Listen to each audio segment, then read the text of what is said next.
Assalamualaikum warahmatullahi wabarakatuh. Waalaikumsalam. Innal hamdalillah wassalatu wassalamu ala Rasulillah wa ala alihi wa sahbihi wa man tabi'ahum bi ihsan ila yaumil qiyamah. Kepada seluruh para sahabat-sahabat kami, teman-teman kami, kakak-kakak kami di SMA 6 Sektor 87 yang semoga senantiasa kita diberikan oleh Allah kebaikan. Semoga Allah memberikan kepada kita keberkahan dan semoga Allah memberikan kepada kita ketenangan hati dan ketenangan jiwa kita. Karena sesungguhnya salah satu di antara indikator Allah itu membahagiakan pada kehidupan manusia adalah ketika Allah melapangkan hati kita, Allah melapangkan jiwa kita, walaupun bertubi-tubi ujian, problematika, ataupun episode kehidupan kita yang tidak sesuai dengan rencana dan ekspektasi kita, maka sesungguhnya hati kita lebih lapang dan jiwa kita lebih lebar dan lebih luas daripada setiap problematika dan setiap masalah yang kita jumpai. Inilah yang dimaksudkan oleh Allah pada ayat yang pertama surat Al-Insyirah. Alam nasyrah laka sadrak, bukankah kami yang telah melapangkan dadamu? Disinilah kita memahami betul. Kita harusnya seorang makhluk, setiap manusia meminta kepada Allah. Semoga kita senantiasa dilapangkan hatinya, dilapangkan jiwanya dalam setiap urusan dan setiap langkah kehidupan kita. Supaya setiap apa yang kita lakukan dan apa yang kita kerjakan menjadikan diri kita lapang hatinya lebih besar daripada setiap masalah yang kita dapat, yang kita hadapi dan kita jumpai. Kepada Allah kita meminta keberkahan, kepadanya kita meminta kekuatan, dan kepadanya kita meminta kelapangan hati kita. Lebih besar daripada setiap masalah dan problematika yang kita jumpai. Alhamdulillah, tentunya senang sekali pada kesempatan hari ini kita berjumpa kembali di Taman Ilmu. Dan kita tentunya paham bahwasanya pesona taman ilmu jauh lebih mempesona daripada pesona taman-taman yang ada di atas muka bumi. Kalau kita menjumpai taman bunga mungkin indah, tapi keindahannya hanya sebatas memanjakan mata. Tetapi kalau kita berjumpa di taman ilmu, maka sesungguhnya orang-orang yang berjumpa di taman ilmu mereka akan mendapatkan kekuatan yang lebih besar daripada mereka yang tidak mendapatkan ilmu. Mereka akan mendapatkan petunjuk yang jauh lebih kuat daripada mereka yang tidak mendapatkan ilmu. Karena sesungguhnya ilmu merubah yang bening, merubah yang kotor menjadi bening, merubah yang bengkok menjadi lurus, merubah yang tidak tahu menjadi tahu, merubah yang gelap menjadi bercahaya. Itulah fungsinya ilmu. Dan itulah kenapa Allah itu berikan ilmu hanya kepada hamba yang Allah kehendaki di dalam kebaikan. Karena orang apabila mereka telah mendapatkan ilmu, maka yang bengkok pada hidupnya akan menjadi lurus. Yang gelap akan menjadi terang, yang keruh akan menjadi bening, yang kotor akan menjadi bersih ketika dia telah mendapatkan pijakan ilmu. Makanya tidak salah ketika Rasulullah SAW beliau menyampaikan di dalam salah satu riwayat yang sahih, man yuridillahu bihi khairan yufaqihu fiddin. Siapapun yang diinginkan oleh Allah di dalam kebaikan, maka cara Allah, metode Allah untuk memperlakukan mereka yang Allah inginkan kebaikan, Allah jadikan mereka menjadi orang-orang yang paham tentang agama, mengerti tentang ilmu, dibuka pikirannya, dibuka hatinya untuk mendapatkan ilmu pada kehidupan mereka. Dan itulah yang menjadi sebuah kesyukuran kita, karena tidak ada yang menghantarkan ilmu pada kehidupan kita kecuali adalah Allah. Dan Allah telah memilih orang-orang yang Allah pilih untuk berjumpa di taman ilmu, untuk bersua di taman ilmu, dan Allah jadikan mereka bersungguh-sungguh di dalam mencari kebenaran, di dalam pengembaraan hidup mereka, sampai mereka mendapatkan kebenaran yang sesuai dengan apa yang disampaikan oleh Rasulullah. Maka ini adalah sebuah anugerah yang besar yang Allah berikan secara limited kepada orang yang Allah kehendaki. Semoga kita senantiasa mampu bersyukur atas kenikmatan dalam kemudahan ilmu yang kita peroleh dalam kehidupan. Semoga ilmu yang telah kita peroleh mampu kita rubah menjadi sebuah amalan nyata dalam kehidupan kita. Dari amalan nyata, lalu kita mendakwahkan, menyebarkan kepada mereka yang belum paham dan kepada mereka yang belum mengerti. Dan supaya setelah kita menyebarkan, lalu kita bersabar atas apa yang kita peroleh dari setiap risiko dan konsekuensi setelah kita mendapatkan ilmu. Semoga Allah senantiasa menjadikan hati kita mencintai ilmu, hati kita dimudahkan beramal dan mendapatkan keberkahan dalam setiap apapun yang kita pelajari dari kebenaran. Kita pada kesempatan hari ini akan melanjutkan pada episode yang kedua. Episode kedua kita adalah melanjutkan tentang muqaddimah bagaimana kita mencari ilmu, bagaimana mukadimah kita memahami ilmu. Karena fondasi yang paling penting sebelum kita mengkaji kitab, yaitu adalah bagaimana sebelum kita mengkaji kitab, kita harus paham fondasi apa yang kita harus mengerti di dalam proses kita ketika kita akan menimba ilmu pada kehidupan kita. Pentingnya membangun fondasi sebagaimana pentingnya setiap rumah ketika akan dibangun. Setiap arsitek, setiap mandor, setiap tukang batu ketika akan membangun rumah, selalu yang mereka perhatikan adalah membangun fondasi, terutama ketika rumah itu direncanakan memiliki 2 dan 3 lantai. Maka pasti memperhatikan fondasi merupakan syarat sah yang tidak boleh dilewatkan. Karena ini merupakan perkara wajib yang tidak boleh dihindarkan untuk memperhatikan fondasi sebelum kita membangun rumah. Karena kekuatan rumah, keselamatan rumah, efisiensi rumah itu sangat tergantung pada fondasi yang dimiliki sampai terbangun di atasnya bangunan-bangunan yang kokoh di atasnya. Sama, kita di dalam proses kita di dalam mencari ilmu, maka salah satu yang kita harus lakukan dan harus kita mengerti itu adalah membangun fondasi. Karena ketika kita membangun fondasi, maka apapun ilmu yang akan kita peroleh, apapun ilmu yang akan kita dapatkan, ketika fondasinya sudah benar, maka ilmu akan mengarahkan kita kepada kebaikan. Ilmu akan memberikan petunjuk kepada kita kepada keberkahan dalam setiap apapun yang kita peroleh. Ketika kita mengerti bagaimana fondasinya, dan kita memahami dan kita memiliki fondasi-fondasi itu dalam kehidupan kita. Kalau kita tidak membangun fondasi, maka akibat buruk yang ditimbulkan jauh lebih besar daripada akibat baik yang kemudian ditimbulkan ketika kita tidak membangun fondasi yang benar. Maka inilah yang menjadikan saya pada kesempatan hari ini, kita masih di mukadimah yang kedua. Sebelum kita membahas bagaimana kitab yang akan kita pilih dan akan menjadi kajian rutin berkala di antara kita setiap bulannya bersama dengan alumni SMA 6 di Jakarta, kita akan membahas fondasi-fondasi terlebih dahulu supaya ketika fondasi ini kita mengerti teorinya, kita paham bagaimana fondasi yang harus kita miliki, kita mampu membangun fondasi itu supaya setiap ilmu apapun setelah kita mempelajari fondasinya, maka ilmu itu akan memberikan keberkahan dalam kehidupan kita. Saya tidak akan bosan ya menunjukkan kepada kita sebuah dalil apa yang disampaikan oleh Imam Al-Ghazali. Imam Al-Ghazali menyampaikan kepada kita tentang salah satu penjelasan beliau. Beliau itu mengatakan begini, ilmu itu sebagaimana air, hujan, yang dia sifatnya itu tawar. Ketika air hujan itu sifatnya tawar, maka dia membasahi permukaan bumi. Maka ketika sudah membasahi permukaan bumi, tergantung mana akar yang menyerapnya. Ketika akar yang menyerapnya itu adalah akar pohon yang manis, maka air hujan itu akan berubah menjadi sesuatu yang manis. Karena air itu diserap oleh akar pohon yang berbuah manis. Maka setiap alirannya akan menjadi sesuatu yang manis.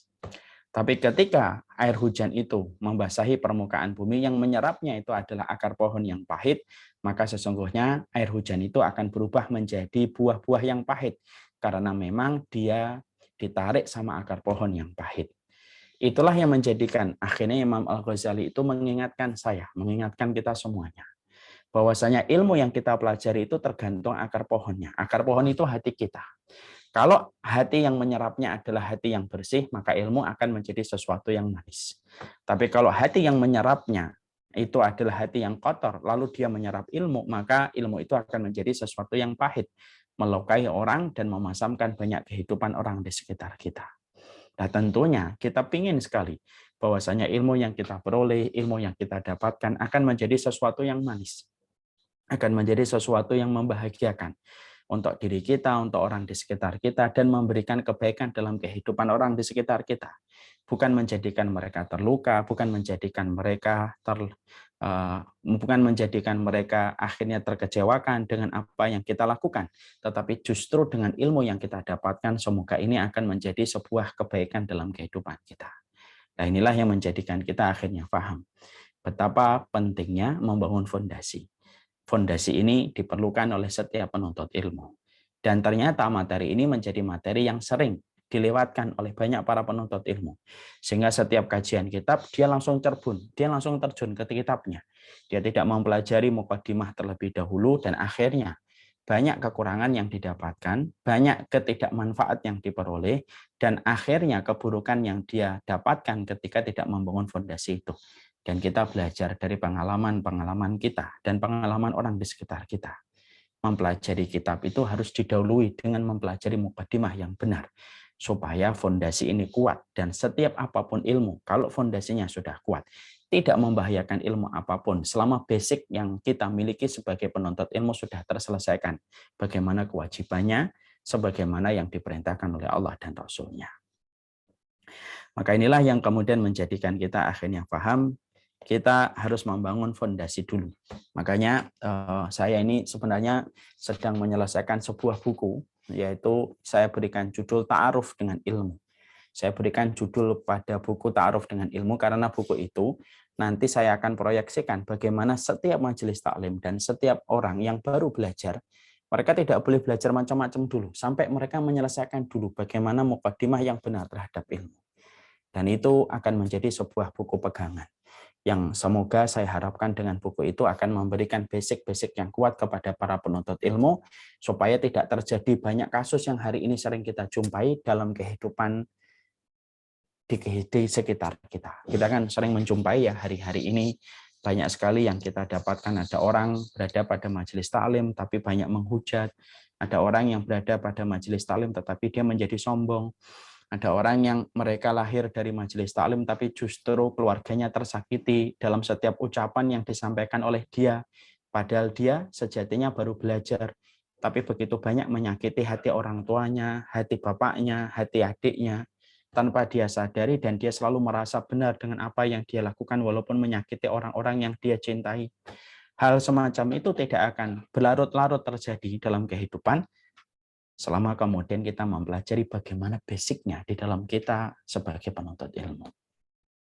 Inilah yang kemudian menjadikan kita memahami pentingnya tentang masalah ini.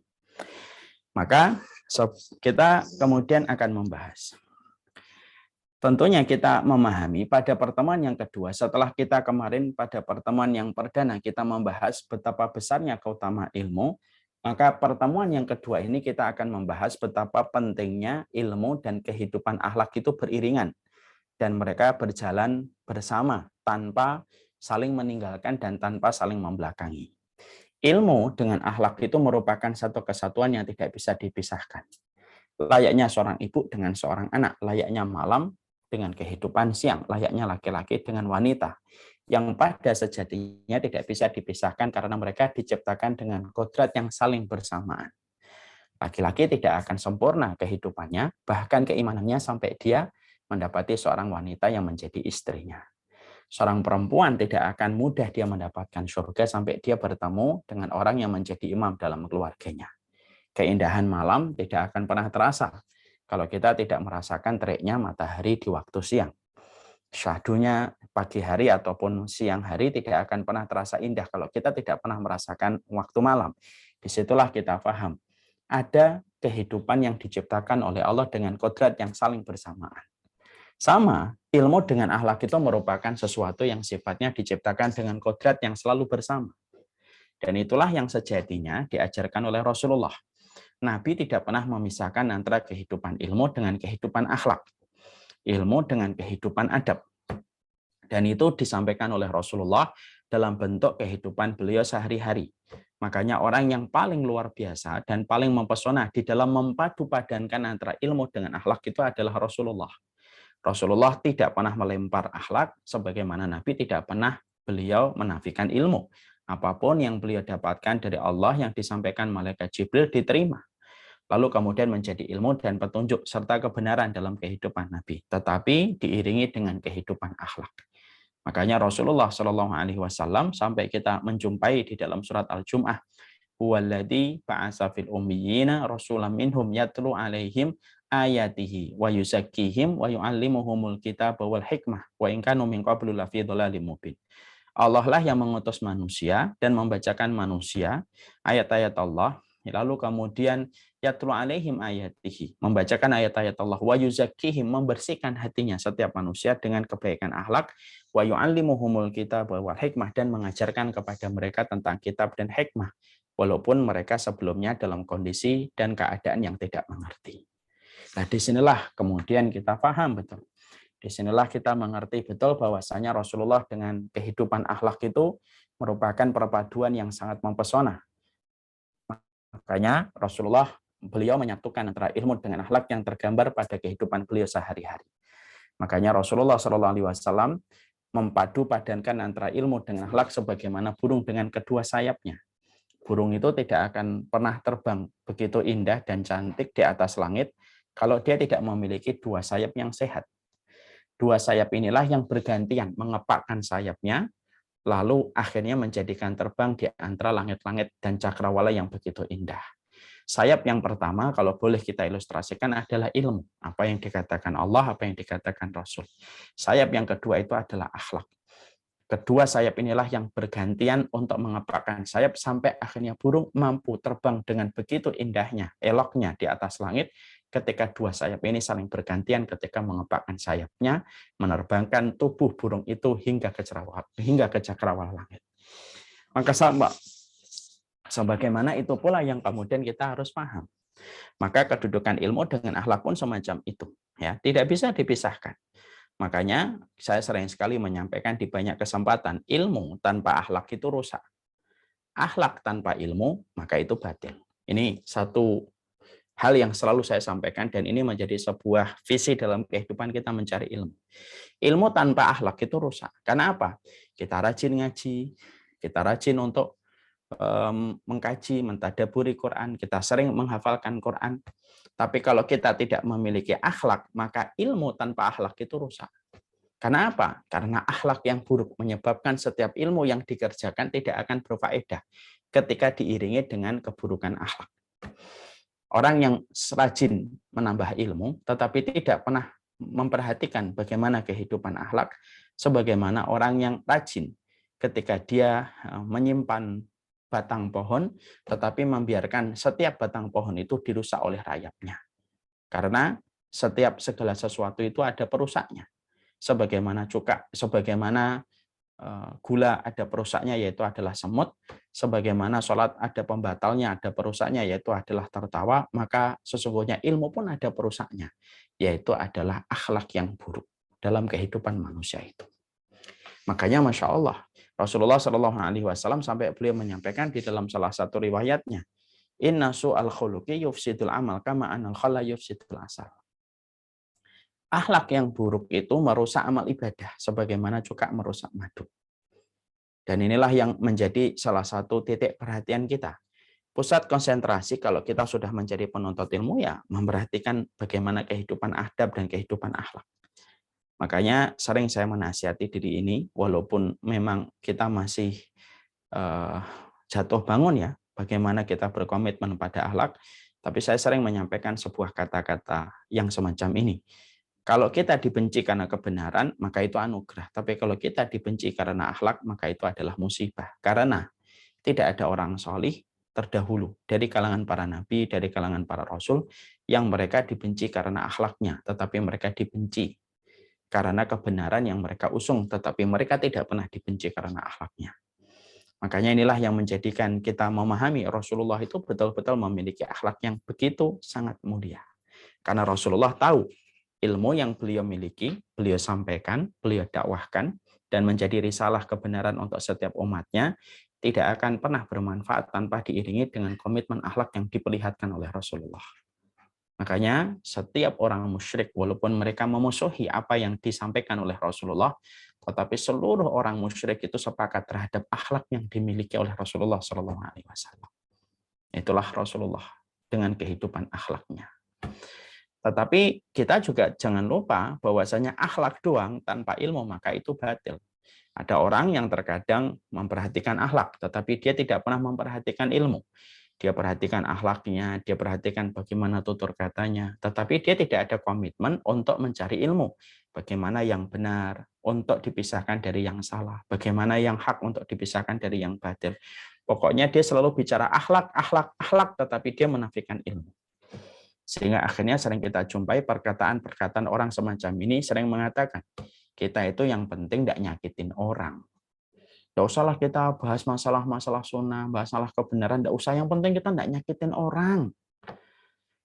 Maka ini juga salah, karena bermodal dengan akhlak semata, tetapi tidak ada niat untuk menggali ilmu supaya kita mendapatkan petunjuk yang benar dan mampu memisahkan yang benar dari yang salah, maka orang yang memiliki akhlak tetapi tanpa memiliki ilmu, maka dia tidak akan pernah sampai ke dalam surga. Kenapa?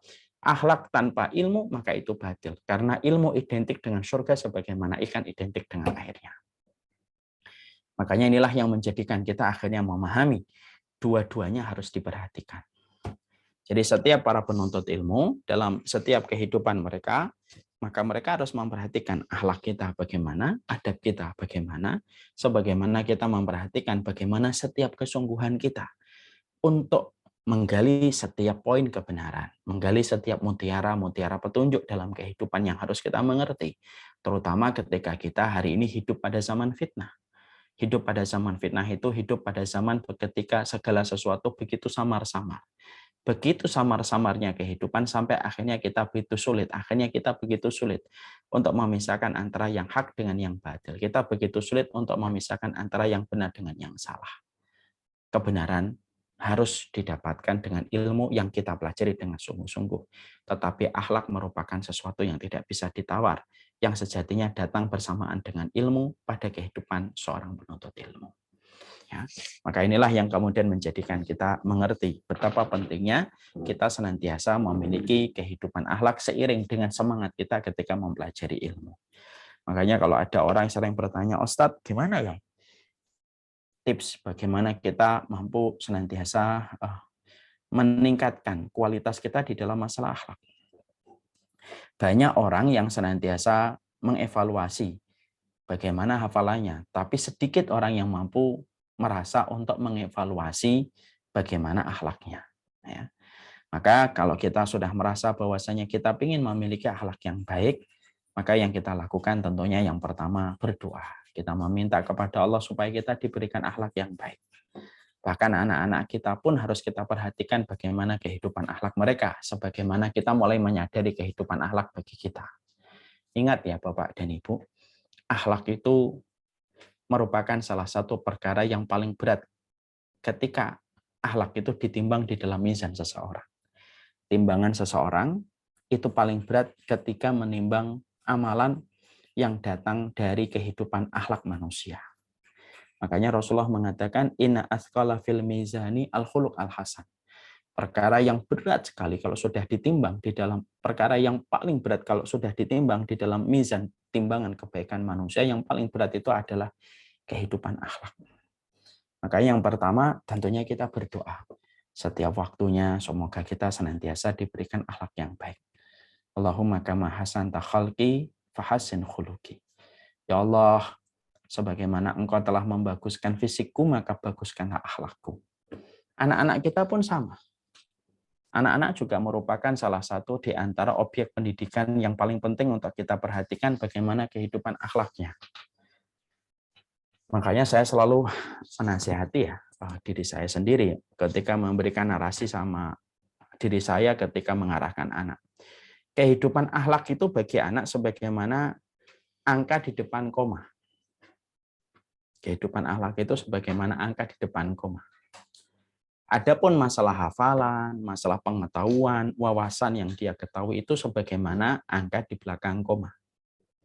Akhlak itu kayak angka di depan koma. Akhlak itu kayak angka di depan koma. Dan dia sangat dominan menentukan bagaimana nilai pada satu bilangan itu adalah melihat angka di depan koma. Angka di belakang koma itu kadang-kadang tidak berarti dibandingkan angka di depan koma. Kalau dia pintar, wawasannya bagus, akhlaknya buruk, maka sebagaimana angka 0 di depan koma, walaupun nilainya 9, maknanya nilainya tidak terlalu besar. Dan inilah yang kemudian menjadi perhatian kita pula. Hari ini kita salah satu yang paling penting, basicnya di dalam mendidik anak, yaitu adalah bagaimana kita juga mendoakan anak kita senantiasa dimuliakan akhlak mereka. Seiring mereka mempelajari Al-Quran, seiring mereka menambah hafalan juz 30, juz 29, yang penting adalah bagaimana akhlaknya.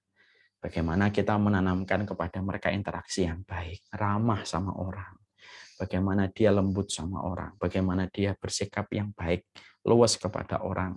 bagaimana dia memberikan khidmah yang terbaik kepada ibu dan bapaknya. Itulah akhlak.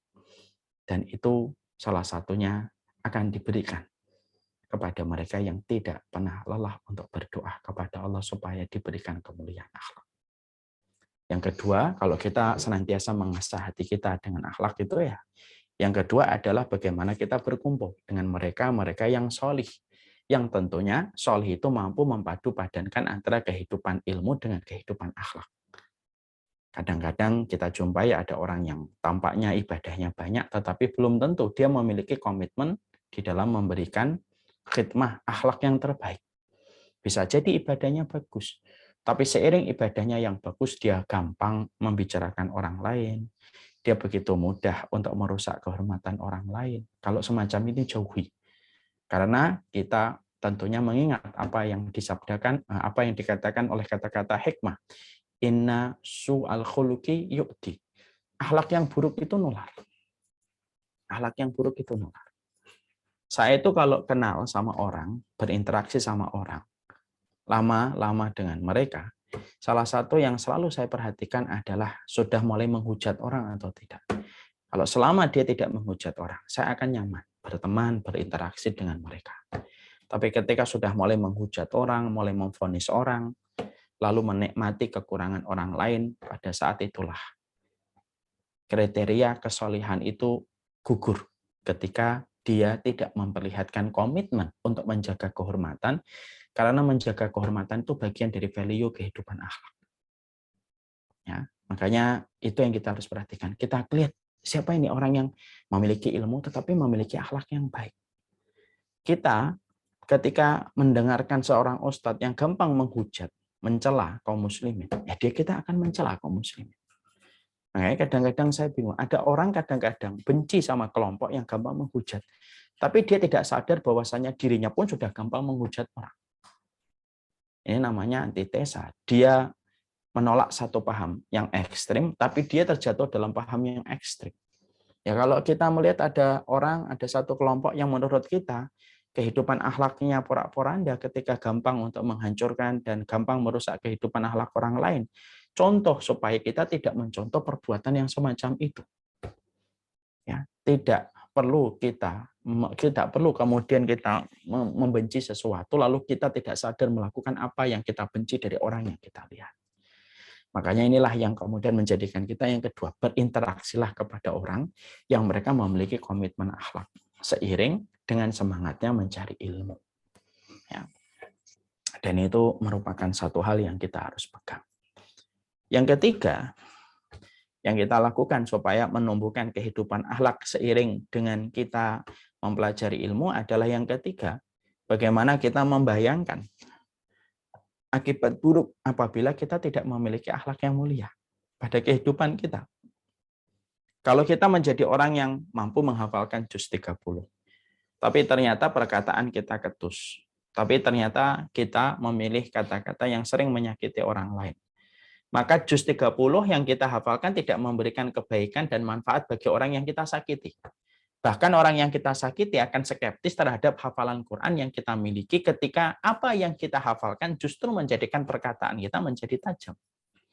Kamu ini hafal juz 30 kok kelakuannya kayak gitu.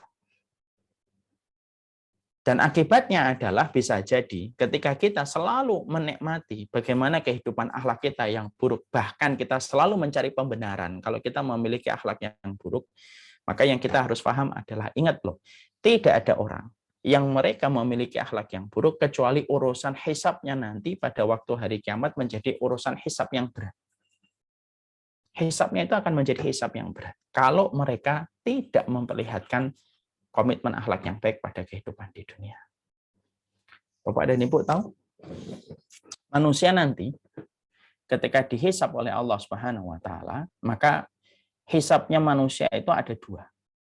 Ketika sudah tegak pengadilan Allah. Yang pertama disebut dengan arat, yang kedua disebut dengan munaqasyah. Jadi Allah itu kalau menghisab manusia itu dibagi dua. Ada yang dihisab dengan arat. Hisab dengan arat itu apa? Ya dihisab.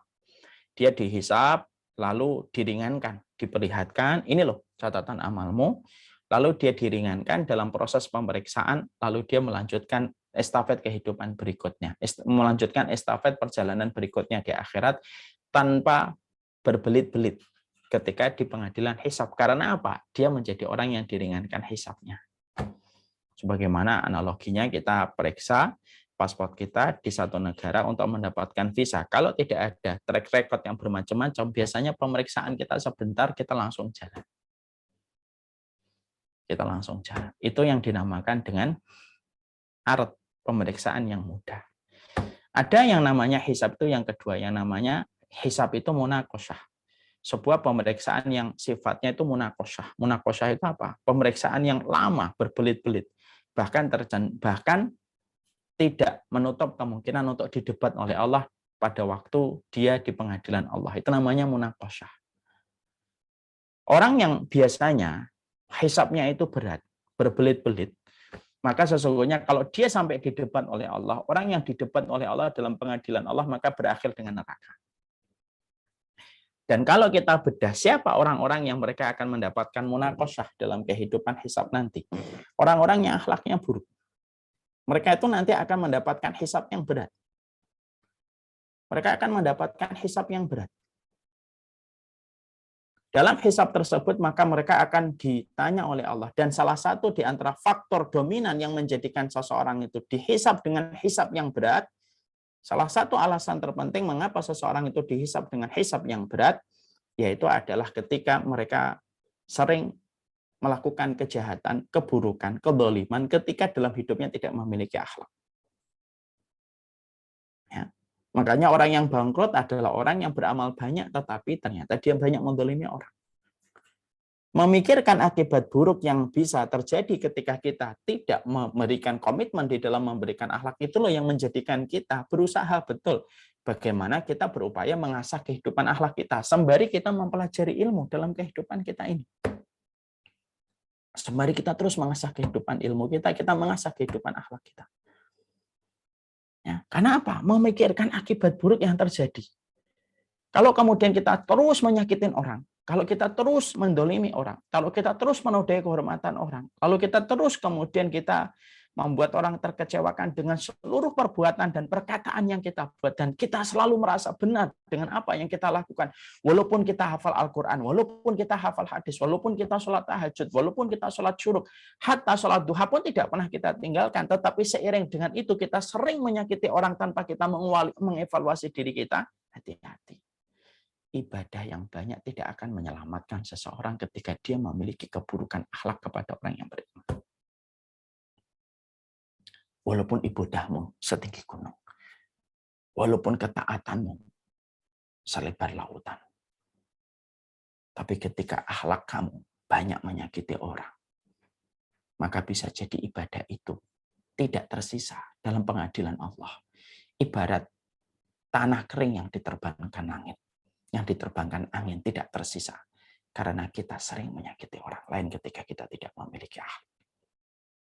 Kita memiliki ilmu itu diuji oleh Allah. Kalau kamu memiliki ilmu, kamu diuji. Apakah kamu sering nyakitin orang? Apakah kamu gampang memvonis orang? Apakah kamu kemudian sombong? Kita punya ilmu diuji. Kita tidak punya ilmu pun diuji oleh Allah. Bagaimana kalau kita tidak punya ilmu? Siap nggak kita menerima nasihat?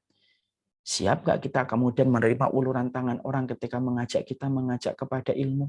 Semua kehidupan kita diuji, dan salah satu materi ujian Allah itu pasti akan menguji materi kehidupan akhlak kehidupan kita. Punya ilmu atau belum punya ilmu. Makanya inilah yang menjadikan kita, tiga perkara ini yang menjadikan kita akhirnya betul-betul memahami betul. Kita harus berdoa semoga dimudahkan di dalam memiliki akhlak yang mulia. Yang kedua, semoga kita senantiasa berkumpul sama orang-orang yang solih. Kita berkumpul sama orang yang taat, yang mereka memiliki akhlak. Dan kita sering memikirkan keburukan akhlak, bagaimana nanti ujungnya ketika kita tidak memperlihatkan komitmen akhlak yang baik. Nah, inilah yang menjadikan kita akhirnya paham betapa besarnya kebutuhan kita kepada akhlak seiring kita menuntut ilmu. Dan ini termasuk basic. Makanya kita menjumpai para ulama dulu sangat memperhatikan bagaimana kehidupan akhlak. Sampai kemudian kita dapatkan di dalam beberapa riwayat ya. Sampai kemudian kita jumpai bagaimana Abdullah bin Mubarak berkata di salah satu perkataan dan quote terkenal yang datang dari beliau. Kuntu ta'alamtul ilma salah isyrina sanatan wa kuntu ta'alamtul adab salasina sanatan. Saya mempelajari ilmu 20 tahun, tapi ketika saya mempelajari kehidupan akhlak, bagaimana menjaga lisan saya, bagaimana menjaga hati saya terhadap prasangka, bagaimana supaya tidak sombong, dan lain sebagainya. Saya mempelajari itu selama 30 tahun. Bahkan para ulama salaf kalau mereka memberikan bimbingan sama anak-anak mereka, mereka berkata, li'anta ta'alam baban fil adab khairun min anta ta'alam salasina abwab fil fikhi. Kalaupun kamu mempelajari satu bab tentang kehidupan akhlak itu jauh lebih baik daripada kamu mempelajari 30 bab dalam masalah fikih tetapi tidak ada memiliki adab. Ya. Makanya sampai Imam Syafi'i saja mengingatkan kita supaya kita betul-betul membenci. Imam Syafi'i itu mengarahkan kepada kita supaya kita tuh membenci orang yang memiliki ilmu. Tetapi dia tidak memiliki kehidupan akhlak yang baik. Makanya Imam Syafi'i berkata, kalau ya, man ahabba ayaftahallahu lahu qalbahu ayunawwirahu fa'alaihi bil khulwah wa tarkus sufah wa qillatul aql wa bughdu ahlul ilmi alladzi laysa ma'hum insafun wal adab. Kalau kamu pengen hatinya tenang, diberikan cahaya, maka banyaklah kamu bangun di tengah malam berdoa dengan Allah, sedikit makannya. Dan bencilah orang yang berilmu tetapi dia tidak memiliki akhlak. Kenapa? Karena kehadiran orang semacam ini merusak pada kehidupan manusia. Orang berilmu tidak punya akhlak, disuruh menghindar sama Imam Syafi'i. Dan disuruh kita membencinya kalau orang berilmu itu tidak memiliki akhlak. Karena bisa merusak kelapangan dan cahaya pada hati kita sebagai seorang muslim. Apalagi sudah tidak punya ilmu, tidak punya akhlak. Ya. Karena kita memperlakukan ciptaannya Allah. Manusia-manusia ini kan ciptaannya Allah. Dan kita ini diperintahkan untuk memperlakukan ciptaan Allah itu dengan yang terbaik. Yaitu dengan bahasa akhlak. Ya. Makanya kita sering mendapati pernyataan yang sering saya ulang-ulang di dalam salah satu riwayat. Riwayat dari Ruwayyim. Ya. Ruwayyim ini salah satu ulama ketika anaknya akan belajar. Maka Ruwayyim ini lalu berkata kepada anaknya, jadikanlah ilmu kamu itu bagaikan garam. Dan jadikanlah adab dan akhlak kamu sebagaimana adonan tepung. Bapak dan Ibu kalau melihat martabak, pasti ada adonan tepungnya. Tapi juga ditaburi dengan garam, kan? Maka Ruwayyim berkata sama anaknya, jadikanlah ilmu kamu kayak garam. Ditaburi saja. Tapi jadikanlah adab kamu. Jadikanlah adab kamu. Jadikanlah akhlak kamu sebagaimana adonan tepung. Yang mana adonan tepung jauh lebih mendominasi daripada taburan garam. Nah, inilah yang menjadikan kita memahami betul betapa besarnya hajat manusia kepada akhlak. Sebagaimana hajat manusia kepada ilmu. Kalau para ulama mengatakan hajat manusia kepada ilmu lebih besar daripada hajatnya manusia kepada makan dan minum, berarti sama besarnya hajat kita kepada akhlak itu sebagaimana hajat kita kepada ilmu. Berarti kebutuhan kita kepada akhlak itu sama sebagaimana kebutuhan kita kepada ilmu. Karena ilmu tidak bisa dipisahkan dengan kehidupan akhlak. Dan ini salah satu hal yang paling mendasar yang harus kita selesaikan sebagai penuntut ilmu sebelum kita memungut banyak ilmu. Sebelum kita mempelajari banyak hal dan maklumat. Yaitu adalah komitmen kita untuk belajar akhlak. Jangan sampai kita menjadi penuntut ilmu, kita mengkaji kitab ini. Entah nanti kitab apa yang kita pelajari, Riyadhus Shalihin kah, atau 50 karakter Quran dalam kehidupan manusia kah. Apapun nanti kitab yang akan kita pelajari, jangan sampai kemudian akhirnya ketika kita mempelajari itu semuanya, tapi ternyata tidak diiringi dengan komitmen kuat bagaimana melahirkan kehidupan akhlak. Orang tersakiti dengan apa yang kita ucapkan. Orang merasa tidak nyaman dengan apa yang kita lakukan. Orang kemudian tergores dengan apa yang kita perbuat. Dan itu akan mengiringi perjalanan kita nanti di hadapan Allah ketika menghadapi hisab yang panjang, berbelit-belit, disebabkan karena akhlak kita yang porak-poranda. Makanya betul kata para ulama salaf, setiap penuntut ilmu harus menyelesaikan PR besar pada dirinya sebelum dia mengkaji ilmu. Apa itu? Mengkaji kembali kehidupan akhlak. Mengkaji kembali kehidupan akhlak. Karena kemudian inilah sesuatu yang penting. Ada kelompok yang mereka mempelajari ilmu. Bagus referensinya. Ilmunya juga bagus. Bangunan referensinya juga sempurna. Tapi akhlaknya porak-poranda. Ada kelompok yang kedua. Porak-poranda. Bagus betul di dalam kehidupan akhlaknya. Tapi porak-poranda di dalam ilmunya. Orang yang setia mengikuti Rasulullah, mereka adalah orang yang mampu memadupadankan antara kehidupan ilmu dan kehidupan akhlak. Dan ini yang susah. Di tengah-tengah itu susah. Di tengah-tengah itu sulit. Ya. Makanya Masya Allah kan hari ini kita lihat gitu ya. Di masyarakat kan semacam itu. Kita akhirnya sekarang itu kayak diadu domba. Yang sana teriak Wahabi, Wahabi, Wahabi. Benci betul sama kalangan Wahabi yang sejatinya notabene adalah orang Muslim. Yang di sini gampang sekali untuk membid'ahkan. Dikit-dikit bid'ah sesat, semuanya disesatkan yang tidak sesuai dengan kelompoknya. Yang di sini tetap merasa benar dengan semua vonis yang dia lemparkan. Yang di sini juga kemudian tidak mau kalah di dalam membalas vonis itu. Lalu menyebutnya Wahabi. Dan terus semacam itu. Hari ini digoreng lagi di berbagai macam media. Tanpa kita merasa malu dengan apa yang kita pelajari di dalam kitab. Ada orang yang tidak suka dengan kelompok sana, tapi secara tidak sadar dia juga memiliki sifat dan karakter yang sama dengan kelompok yang dia hujat. Cuma berbeda geseng aja. Mengatakan begini, mengatakan begini, mengatakan bodoh, mengatakan begini, sama aja. Padahal kita dibebankan oleh Allah, diamanahkan oleh Allah. Ilmu tidak menjadikan kita menyerang, tapi ilmu menjadikan kita membimbing. Ilmu tidak menjadikan kita mencari musuh di antara orang yang beriman, tapi ilmu menjadikan kita mencari orang-orang yang menjadi saudara kita dalam iman. 1, 2 kita tidak ketemu, cari titik temunya, bukan memperlebar masalah. Bukan memperlebar masalah, tapi kita cari titik temunya. Jadilah sebagaimana jarum yang merekatkan, bukan menjadi gunting yang mau mengoyak-ngoyak. Ada orang itu kadang-kadang Masya Allah, niatnya dia mungkin ingin untuk mengkonter satu pemikiran yang gampang untuk memvonis, tapi dia justru memperlebar masalah. Yang kita butuhkan hari ini bukan orang yang memperlebar masalah, sampai akhirnya menjadikan hati manusia dengan hati manusia semakin jauh. Padahal masjidnya sama, Qur'annya sama, mungkin kitabnya juga sama.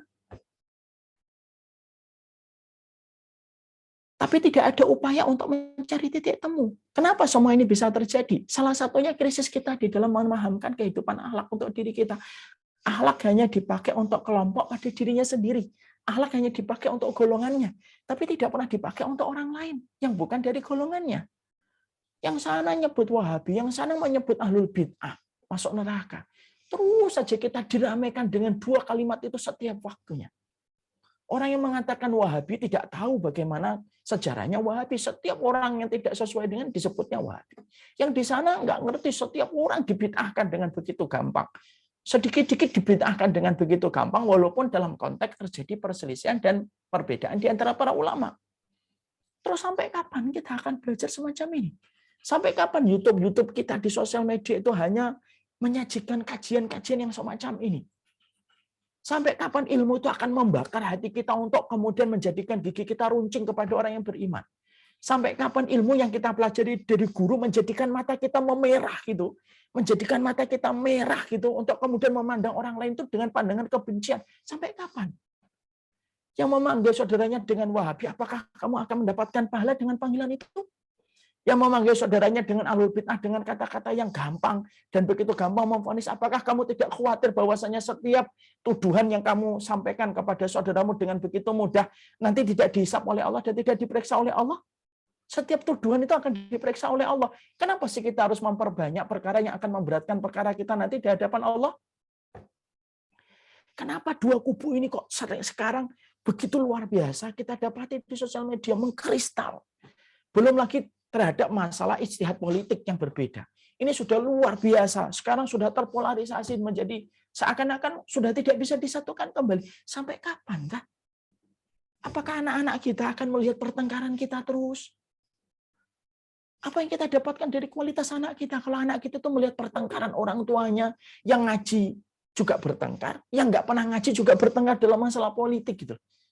Terus yang dipilih anak kita apa? Akhirnya apa? Mereka lari ke tontonan seks, ke tontonan porno, lari ke game, lari ke film, tenggelam dengan semua itu karena mereka terlalu bising mendengarkan kehidupan yang di luar itu semacam itu. Sampai kapan kita kayak gitu?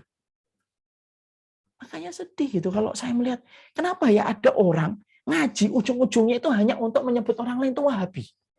Kenapa ya orang ngaji ujung-ujungnya itu hanya untuk menyesatkan orang dan gampang menyebut orang itu ahlul bid'ah? Lu sampai kapan? Dan inilah PR besar untuk saya, untuk kita semuanya. Kehidupan akhlak itu merupakan kehidupan yang penting. Akhlak itu jangan nyakitin orang. Akhlak itu sabar ketika kita disakiti dan ditolimi. Akhlak itu gampang memberikan pertolongan kepada orang yang membutuhkan. Insya Allah kita akan bahas apa sih akhlaknya penuntut ilmu pada pertemuan kita selanjutnya. Wassalamualaikum warahmatullahi wabarakatuh. Alhamdulillahirabbil alamin. Saya serahkan kembali ke Mas Rahmat. Alhamdulillah wa syukurillah. Terima kasih Ustadz. Dari yang sangat aktual dan mungkin saya akan buka sesi tanya jawab. Mungkin saya dahului Ustadz ya. Bismillah. Ustadz terkait dengan akhlak ya. Dulu saya sekarang saya baru beberapa waktu terakhir lah. Ini saya baru paham bahwa kenapa orang ada menyebut berilmu dulu baru beramal. Nah, ternyata sebelum berilmu kita harus memiliki fondasi akhlak yang kuat. Seperti Rasulullah SAW, sesuai penjabaran Ustaz tadi bahwa Rasulullah SAW sebelum beliau diangkat sebagai Nabi dan Rasul, bahwa beliau adalah terkenal memiliki akhlak yang terpuji. Hanya beliau mendapat gelar alamin dan yang dipercaya oleh semua orang. Baru setelah itu beliau mendapatkan ilmu dari Allah setelah masa kenabiannya dan mensyiarkan tauhidan kepada sahabat-sahabat beliau yang pertama dulu sebelum ke yang lain. Nah, terkait dengan akhlak tadi Ustadz, kan tadi masalah faktual yang Ustadz sebutkan itu, sekarang makanya ini kan situasi seperti ini sebenarnya ya seperti Ustadz katakan tadi tidak menjadi contoh yang baik ya, tidak menjadi disiplin yang baik kepada anak-anak kita maupun anak keturunan kita, apalagi mungkin penganut agama yang berbeda gitu kan dari kita. Dan sebelum dilanjutin Pak Rahmat. Iya. Pak Rahmat ngerasain nggak apa yang saya rasain hari ini di sosial media? Bahwasanya ujung-ujungnya itu nonton YouTube panjang, ujung-ujungnya judulnya thumbnailnya hanya menyebut kata Wahabi. Iya, Ustaz. Sebagaimana di video yang lainnya juga kita lihat panjang video itu 13 menit, 20 menit, tapi thumbnailnya hanya diurus dengan kata inilah ahlul bid'ah, sesat. Iya. Sampai kapan YouTube kita akan tersuguhi semacam itu? Belum lagi yang trending. Yang trending itu perkara yang tidak bermanfaat lagi. Yang sifatnya hiburan tak ada sama sekali pendidikannya masyarakat kita. Tapi juga mungkin kita juga harus mikir, mungkin yang trending semacam itu, karena mungkin sebagian masyarakat yang tidak masuk pada pusaran ini, mereka itu jengah gitu loh, ngelihat yang sana nyebut Wahabi, yang sana menyebut ahlul bid'ah, akhirnya mereka lari kepada hiburan-hiburan yang menurut mereka lebih fun dan lebih menyenangkan daripada mempelajari agama, tapi ujungnya juga ya bertengkar. Iya. Ada ustadz yang kemudian diuluk-ulukan hanya gara-gara dia fasih menyebut orang lain tuh dengan kata Wahabi. Nyerang Wahabi. Semakin dia nyerang, semakin banyak followernya. Viewernya semakin banyak. Sebagaimana di sisi kelompok sini, kalau ada ustadz yang gampang untuk menyesatkan, semakin kencang. Dipuji, ini ustadz yang tegas, ustadz yang siqoh. Gitu. Terus kita ini melihatnya Ya Allah, ini apa sih yang terjadi semacam ini? Apakah kita mempelajari Riyadhus Shalihin, mempelajari tafsir, kita mempelajari Tazkiyatun Nafas, itu hanya ujungnya untuk menyebut orang lain Wahabi dan menyebut orang lain itu ahlul bid'ah dan sesat? Rendah banget tujuan kita mempelajari ilmu selama ini. Ya kan? Dan kita tidak malu meninggalkan jejak-jejak itu untuk anak-anak kita yang itu tuh ada jejak digitalnya yang tidak bisa dihapus. Dan orang yang membuat juga nggak pernah merasa bersalah gitu loh. Dia meninggalkan bibit-bibit perpecahan itu dia nggak merasa bersalah. Kenapa? Masing-masing pembuat konten-konten itu dan channel-channel itu dia merasa bahwasanya dia benar. Yang sana merasa benar, yang sana merasa benar. Ya, sampai kapan? Siapa yang tepuk tangan? Siapa yang paling senang kalau kita kemudian cakar-cakaran? Siapa yang paling senang kalau kemudian gigi kita saling runcing, gigi taring kita kepada orang yang beriman? Kenapa sih kita tidak membangun jembatan? Bukankah ada dua pulau yang terpisah dengan jarak yang jauh bisa tersatukan dengan satu jembatan? Dan betapa senangnya kita gitu dengan adanya jembatan itu. Kenapa kita tidak bisa menyatukan? Kenapa harus ada ustadz yang terkenal tapi terkenalnya hanya untuk kemudian menyebut orang Wahabi? Kenapa ada ustadz yang harus terkenal hanya gara-gara dia fasih menyebut orang lain itu ahlul bid'ah dan yang sesat? Kan sedih, Pak. Kita ngeliatnya kan sedih. Saya sebagai orang yang bisa membaca kitab, sedih saya. Sebagai orang yang kemudian ingin untuk memberikan atmosfer kebaikan, kan sedih. Sedih saya ngeliat kondisi kayak gini tuh sedih. Dan yang membuat saya sedih itu apa? Ini justru lahir dari orang-orang yang mereka lahir di teras-teras kehidupan ilmu. Orang yang di terminal tidak akan nyebut orang lain Wahabi. Orang yang ada di terminal tidak akan menyebut orang lain ahlul bid'ah. Orang yang minum khamr tidak akan nyebut lain Wahabi. Orang yang minum alkohol tidak menyebut orang lain ahlul bid'ah. Justru yang menyebut Wahabi ahlul bid'ah, Wahabi ahlul bid'ah itu siapa? Orang-orang yang mereka duduk di majelis ilmu, duduk kemudian di taman-taman ilmu, orang yang mereka kemudian mempelajari kitab. Terus sampai kapan kita? Setiap kata ahlul bid'ah diucapkan, lalu diserang dengan kata Wahabi. Setiap kata Wahabi diucapkan, diserang lagi dengan kata bid'ah. Terus sampai kapan ilmu itu menjadi peluru-peluru yang kita arahkan kepada saudara kita? Lu banyak orang itu di bawah jembatan nggak makan. Banyak orang hanya untuk mendapatkan uang 25.000, Pak. Mereka rela ngantri panjang itu sampai 3 jam hanya untuk mendapatkan uang saku 25.000. Di masjid saya ada orang yang hanya ingin mendapatkan beras 1 liter ditambah dengan minyak goreng. Mereka harus nunggu berdiri sampai 40-50 menit gitu. Di satu sisi yang lainnya, masih orang tuh ngikapin kayak gitu aja. Dan secara tidak sadar itu, tayangan yang kita saksikan itu saja setiap hari. Kan saya sedih gitu. Orang yang paling banyak nyerang Wahabi akan naik dia viewernya. Orang yang paling banyak nyerang dengan kata-kata bid'ah dan banyak menyerang dengan kata-kata sesat kepada orang lain, naik dia viewernya. Serendah itu cara kita meletakkan amanah ilmu untuk kita pelajari. Kenapa kamu kok belajar dia? Wah, dia itu kok sudah nyerang Wahabi. Top luar biasa. Alasannya itu. Kenapa kamu kok belajar sama dia? Oh, dia itu kalau sudah menyerang ahlul bid'ah. Oh, tajam, tegas, keras. Saya belajar sama dia. Loh, tujuannya itu sudah kayak gitu orang sekarang belajar. Jadi orang tidak lagi mempelajari supaya lembut hatinya, supaya asalnya kasar jadi baik. Tidak lagi mempelajari bagaimana saya yang adilnya dulunya sering nyakitin orang supaya tidak nyakitin orang. Alasan itu sudah hilang sekarang. Dan itu nyata pada kehidupan kita sehari-hari. Sampai kapan kita kayak gitu? Ya, Allah alam misalnya. Dilanjutin, Pak. Ya itu, Ustaz. Makanya tadi Ustaz bilang harus ada jembatan katakanlah yang menyambungkan 2 pulau itu. Nah, menurut dari sepanjang ilmu yang Ustaz miliki, bagaimana nih Ustaz caranya supaya kita bisa menjadi display at least kepada anak-anak kita, keluarga kita, bahwa kita ini memiliki komitmen yang kuat terhadap akhlak dan membawa ilmu kita sebagai manfaat buat keluarga kita dunia dan akhirat gitu Ustaz. Agar kita tidak, anak-anak kita atau keluarga kita tidak terbawa suasana dan hoax seperti itu, Ustaz? Etis buat keluarga dulu nih, Ustaz. Etis nih, Ustaz.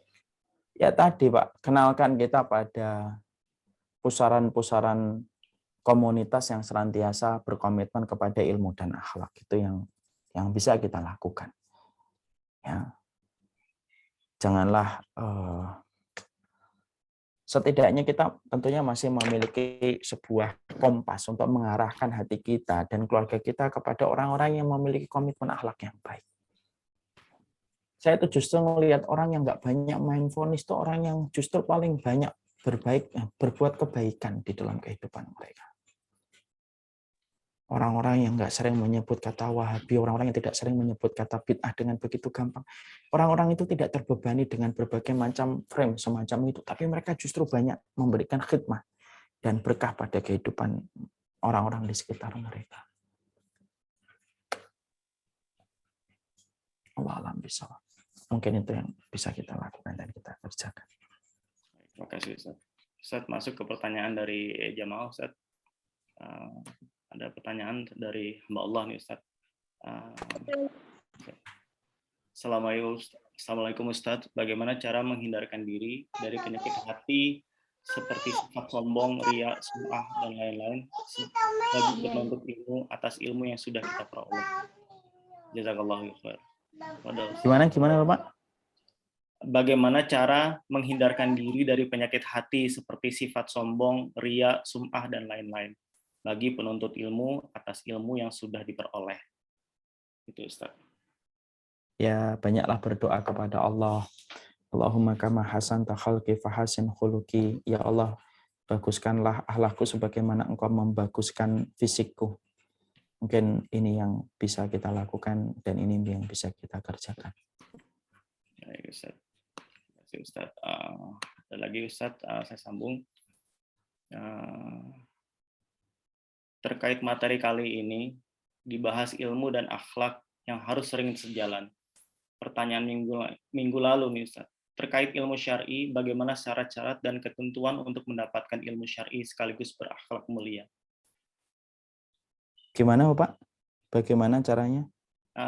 Terkait materi kali ini, yang dibahas ilmu dan akhlak yang harus seiring sejalan. Pertanyaan, terkait ilmu syar'i, bagaimana syarat-syarat dan ketentuan untuk mendapatkan ilmu syar'i sekaligus berakhlak mulia? Nah, itulah yang akan jadi pembahasan kita dalam pertemuan kita selanjutnya. Baik. Oke. Baik. Oke, saya lanjut, Ustadz ya. Assalamualaikum Pak Ustadz. Pertanyaannya saya, apa cirinya apabila akhlak kita sudah baik? Dan pertanyaan lanjutannya, bagaimana setelah kita merasa akhlak kita sudah baik, bisa terhindar dari sifat sombong? Orang yang merasa akhlaknya baik itu justru malah tidak baik akhlaknya. Karena orang yang senantiasa akhlaknya merasa baik, maka dia justru akan merasa tidak baik terus akhlaknya dan dia terus berusaha untuk meningkatkan kualitas akhlaknya. Jadi insya Allah itu yang kita harus mengerti. Jangan pernah merasa sudah baik, jangan pernah kita merasa sudah berilmu. Merasa dalam dua perkara itu justru merusak hati kita dan keimanan kita. Merasa kurang di dalam akhlak akan menjadikan kita tersemangatkan untuk mengasah kehidupan akhlak kita. Ya. Sebagaimana ketika kita merasa kurang di dalam ilmu akan menjadikan kita sering melecut diri kita untuk terus belajar dan senantiasa mengkaji. Allah alam bisawab. Baik, Ustadz. Sepertinya pertanyaan yang selanjutnya ini tadi sudah Ustadz ulang beberapa kali. Assalamualaikum warahmatullahi wabarakatuh. Adakah doa untuk menjadi akhlak yang baik? Sepertinya tadi Ustadz sudah mengulang. Allahumma kama hasanta khalqi. Ya. Allahumma kama hasanta khalqi fahassin khuluqi. Ya Allah, sebagaimana Engkau membaguskan akhlakku, maka baguskanlah. Ya Allah, sebagaimana Engkau membaguskan fisikku, maka baguskanlah akhlakku. Baik, terjawab ya jamaah kita. Lalu selanjutnya, Assalamualaikum Pak Ustadz. Jadi bagaimana dan apa batasannya akhlak itu? Bagaimana dan apa batasan akhlak? Iya. Batasan akhlak gimana, Bapak? Ya, pertanyaan gitu, Ustaz. Jadi bagaimana dan apa batasannya akhlak itu? Saya tidak paham itu batasan akhlak itu apa. Wallah Iya. alam bishawab. Baik, saya lanjutkan Ustaz ya. Assalamualaikum Ustadz, Afwan ingin bertanya, bagaimana agar kita yakin apa yang kita pelajari itu benar dan benar-benar ittiba Rasulullah Sallallahu Alaihi Wasallam. Dikarenakan saya mengalami apa yang Ustadz tadi sampaikan, apa yang ada di media menjadikan orang awam seperti saya menjadi bingung mana ilmu yang benar dan mana yang salah. Di zaman sekarang untuk menjadi orang yang di tengah-tengah di kedua kelompok tersebut sangat berat. Dan saya juga merasa tidak nyaman ketika ada yang mengklaim dirinya sunnah tetapi gampang menyebut ulama ahli bid'ah atau mengatakan si fulan tidak kuat dalam komitmen sunnahnya. Sebagaimana di kelompok lainnya yang juga mudah menyebut wahabi pada selain kelompoknya. Bagaimana Ustadz agar bisa yakin mana ilmu yang benar dan bagaimana agar tidak salah dalam menentukan ulama untuk diambil ilmunya. Jazakumullah khair. Standar ilmu yang benar itu akan kita bahas pada pertemuan kita insya Allah pekan depan ya. Karena di situ ada sebuah pembahasan adab mencari ilmu adalah mengetahui kriteria ilmu yang benar itu apa. Nanti kita akan kaji insya Allah. Jadi nanti kita akan kaji di situ bagaimana kriteria ilmu yang benar. Dan kalau kita sudah merasa tidak nyaman ketika kita mendapati orang menyebut kata Wahabi dengan begitu gampang, menyebut Ahlul Bid'ah dengan begitu mudah, berarti kita berharap semoga ini merupakan sinyal kebaikan. Allah tidak condongkan hati kita kepada kelompok yang mereka sering menghujat. Semoga Allah selalu menjadikan hati ini menjadi lebih baik di dalam memandang saudara kita. Baik. Selanjutnya Ustaz, Bismillah izin bertanya Ustaz. Yang pertama tadi disebutkan doa agar diperbagus akhlak. Agar diperbagus akhlaknya, lafaznya sama seperti doa ketika bercermin. Bolehkah dibaca ketika selesai sholat? Boleh, tidak apa-apa, tidak ada masalah. Allah atau kemudian ditambah Allahumma hdini li ahsanil akhlak fa innahu la yahdi li ahsaniha illa anta.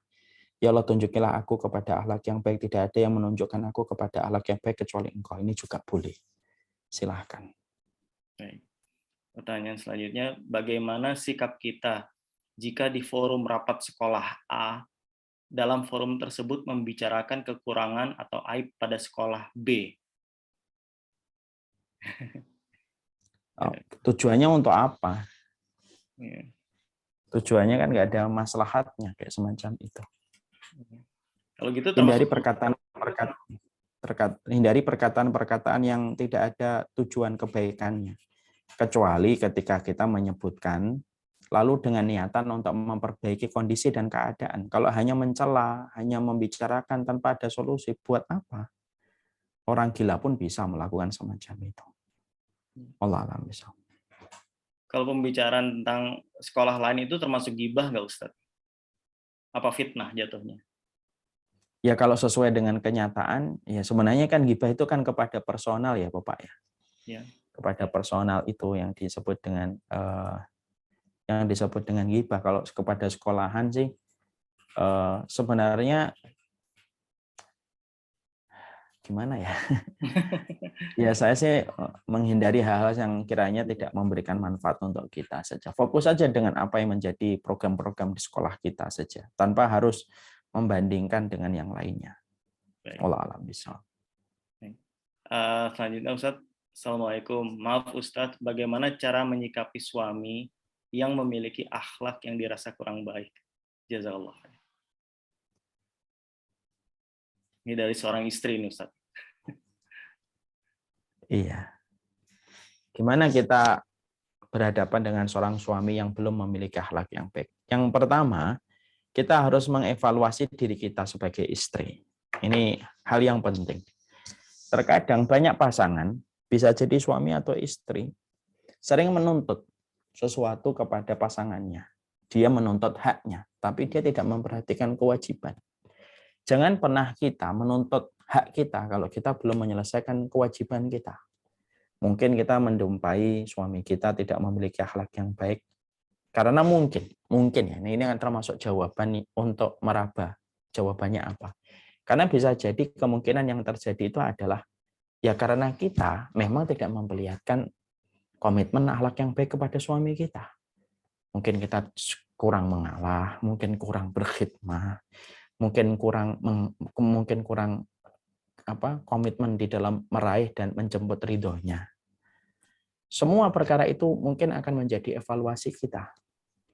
Karena kita tidak bisa mengevaluasi kehidupan orang tanpa kita mengevaluasi diri kita. Mengevaluasi diri termasuk bagian dari kebaikan. Oh, mungkin suami saya begini, mungkin karena saya sering marah, mungkin saya kurang khidmah, kalau pagi nggak pernah mempersiapkan, nggak pernah senyum, nggak pernah betul-betul memperlihatkan layaknya seorang istri yang pengen mendapatkan surga dari suaminya. Itu kan semuanya harus kita evaluasi. Itu yang pertama. Yang kedua, mungkin Allah mengirimkan kita seorang suami yang semacam itu supaya kita mampu untuk berdoa di waktu-waktu yang mustajab. Berdoalah di waktu yang mustajab terus kepada Allah supaya kita mendapatkan suami yang baik. Yang ketiga, mungkin kita mengambil hikmah. Hikmahnya apa?